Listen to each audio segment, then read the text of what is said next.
খেজুরের গুড় দিয়ে তালের বড়া তৈরি করে দেখাবো। নরম সফট একদম ফুলকো ফুলকো আর নরম সফট তুলতুলে। কীভাবে নরম সফট থাকবে আমি সেই রেসিপিটা আপনাদের মাঝে নিয়ে এসেছি। আপনারা প্রথম থেকে শেষ পর্যন্ত দেখবেন। আসসালামু আলাইকুম। হ্যালো বন্ধুরা, আপনারা কেমন আছেন? আশা করি আপনারা ভালো আছেন। আমি আলহামদুলিল্লাহ ভালো আছি। আমার শখের কিচেনে আপনাদের সবাইকে স্বাগতম। প্রতিদিনের মতো আবার একটি রেসিপি নিয়ে এসেছি তালের বড়া খেজুরের গুড় দিয়ে। আমি কিভাবে তৈরি করছি আপনারা দেখতে থাকুন। একদম প্রথম থেকে শেষ পর্যন্ত দেখবেন, তাহলে বুঝতে পারবেন যে কিভাবে নরম তুলতুলে ফুলকো ফুলকো তালের বড়া হয়।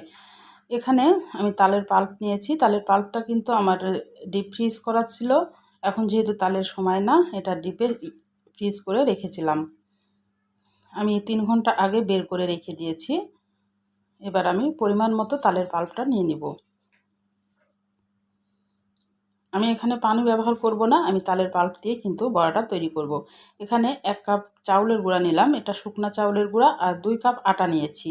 আটা যদি মেশানো যায় বা ময়দা মেশানো যায় তাহলে কিন্তু একদম নরম সফট, 2-3 দিন ধরে কিন্তু বড়াগুলো একদম সফট নরম থাকবে। অল্প একটু লবণ দিয়ে দিলাম, তারপরে ভালোভাবে মেখে নেব। শুধু চাউলের গুঁড়ার বড়া তৈরি করলে কিন্তু অনেক শক্ত হয়ে যায়, আর এখানে যদি একটু আটা বা ময়দা মেশানো যায় একদম নরম সফট একদম তুলতুলে বড়াগুলো হয়। খেতে কিন্তু খুবই ভালো লাগে। আমি এবার হাত দিয়ে ভালোভাবে মেখে নেব। মাখার এক পর্যায়ে যদি তালের পাল্প আরও লাগে আমি আবার দিব। আমি মাখতে থাকবো, পরে যদি লাগে তাহলে আবার দিব। আর এভাবে হাত দিয়ে ঠেসে ঠেসে মাখতে হবে।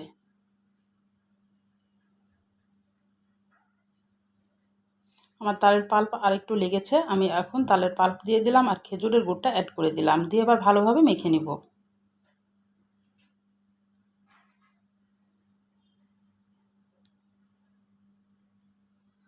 মাখানো হয়ে গেলে যদি পানি অ্যাড করতে হয় তাহলে সামান্য একটু পানি অ্যাড করতে হবে, আর যদি পানি না লাগে তাহলে পানি দেওয়ার কোনো প্রয়োজন নেই।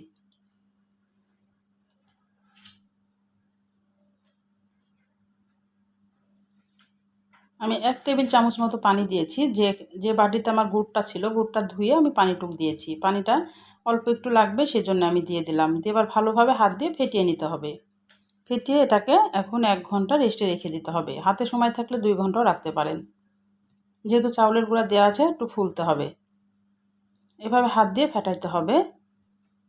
একটু সময় নিয়ে যদি বড়ার ডোটা যদি মাখানো যায় তাহলে একদম ফুলকো ফুলকো নরম একদম সফট হবে আর খুবই ফুলবে। এখানে কোনো বেকিং সোডা বেকিং পাউডার কিছুই দরকার নেই।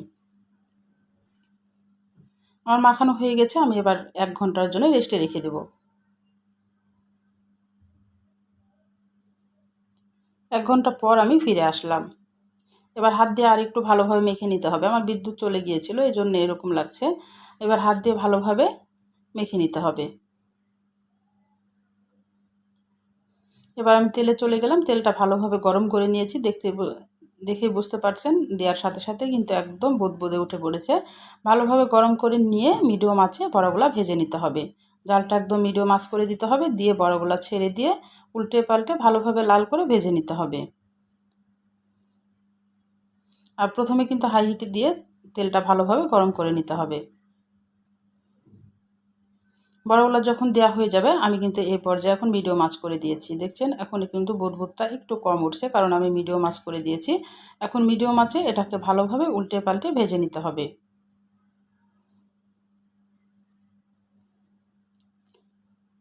চামচ দিয়ে একটু নাড়াচাড়া করে দিতে হবে, তাহলে ফুলতে সাহায্য হবে। আর দেখে বুঝতে পারছেন বড়াগুলো কিন্তু খুবই সুন্দরভাবে ফুলে উঠেছে।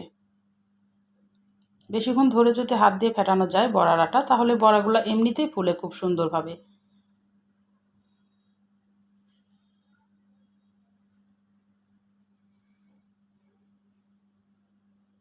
এক পার হয়ে গেলে এভাবে উল্টিয়ে দিতে হবে।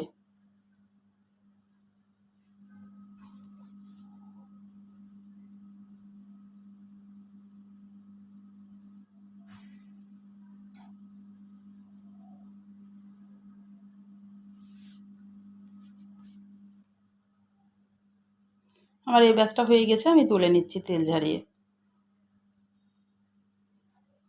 আপনাদের সুবিধার ক্ষেত্রে আমি আরেকটা ব্যাচ ভেজে দেখাচ্ছি। একই পর্যায়ে এইভাবে দিয়ে দিতে হবে হাত দিয়ে, তারপরে আবার মিডিয়াম আঁচ করে বড়াটাকে ভেজে নিতে হবে।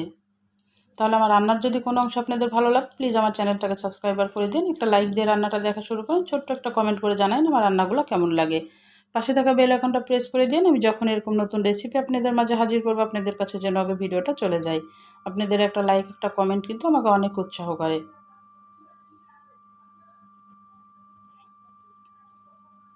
এক পিঠ হয়ে গেলে এভাবে